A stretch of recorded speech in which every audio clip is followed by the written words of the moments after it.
2045 मध्ये भाजपचे उमेदवार राजेश बकाणे यांचा विजय सुरुवातीपासूनच दिसून आला। राजेश बकाणे यांनी म्हटले की हा विजय माझा नसून माझ्या कार्यकर्त्यांचा, माझ्या लाडक्या बहिणींचा आशीर्वाद स्वरूपी मला मिळालेला आहे। गेल्या 25 वर्षापासून जी सत्ता काँग्रेसचे आमदार, विद्यमान आमदार यांच्याकडे होती ती आता जनतेने भाजपच्या पदरात टाकली आहे। निश्चितच हा विजय ही माझ्या कामाची पावती दिसून राहिलेली आहे। हा विजय मोदींचा, देवेंद्र फडणवीस महायुती सरकार यांचा आहे। बीजेपी म्हणजे गाडेचा जे आले कारतामध्ये लाडकी बहिणीमध्ये हा आपण बाहेर बघितलं तर खूप जल्लोषात चित्र बघून राहिलेलो आहे। महाराष्ट्र टीव्ही 24 साठी संतोष देशमुख, देवळी। आपण काय संदेश देना चाहता जनतेला आणि जे लोकांनी जे तुम्हाला आशीर्वाद दिला, मेन म्हणजे लाडक्या बहिणींचे तुम्हाला आशीर्वाद दिला, त्याच्याबद्दल काय सांगणार?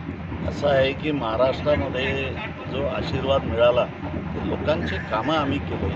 महायुती सरकारने लोकांचे कामं केले। देवेंद्रजी फडणवीस असेल, एकनाथजी शिंदे असेल, अजितजी पवार असेल, या सगळ्यांनी खूप लोकांचे कामं केले, लोकांसाठी झटले, चांगल्या योजना त्यांच्यासाठी आणल्या आणि योजना आणल्याच नाही तर त्या खालीपर्यंत शेवटी माणसापर्यंत पोचवल्या, त्याचा हा परिणाम। मला एक सांगा, लाडक्या बहिणीच्या ज्या योजना होत्या, लाडकी बहिणींचे 1500 रुपये दिले, त्या महिलांनी जे आपल्याला आशीर्वाद दिला त्या लाडक्या बहिणीला आपण काय संदेश देना चाहता? लाडक्या बहिणींना तर खूप खूप धन्यवाद। असं आहे की लाडक्या बहिणींना यावेळेस खूप लोकांनी सांगितलं की ही योजना आता एक जुमला है, ये तो इलेक्शन होने के बाद बंद हो जाएंगी। मध्य प्रदेश मधली योजना बंद झालेली आहे, पण लाडक्या बहिणी कोणाला ऐकल्या नाही। या सावत्र भावांना लाडक्या बहिणी ऐकल्या नाही आणि लाडक्या बहिणींनी या ठिकाणी लाडक्या भावांचा विजय केला, ते आम्हाला अपेक्षित होतं। आणि लाडक्या बहिणींसाठी आमच्या जाहीरनाम्यामध्ये जे 1500 रुपये जे एक महिन्याचे होते ते 2100 रुपये करू म्हणून जे सांगितलं होतं, तर आम्ही 100% आमचं सरकार या महाराष्ट्रामध्ये येणार आहे आणि 2100 रुपये महिना या लाडक्या बहिणींसाठी। मला समोर आपली रणनीती काय राहील?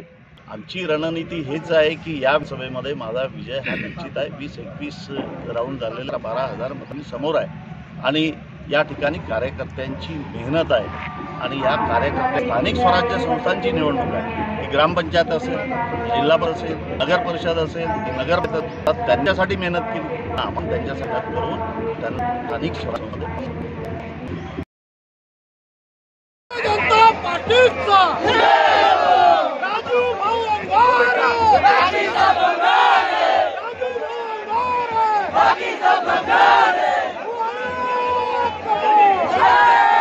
Santosh Deshmukh, the sting operation news, Wardha. The sting operation news, सत्याचे दुसरे नाव, अन्यायावर लेखणीचा घाव।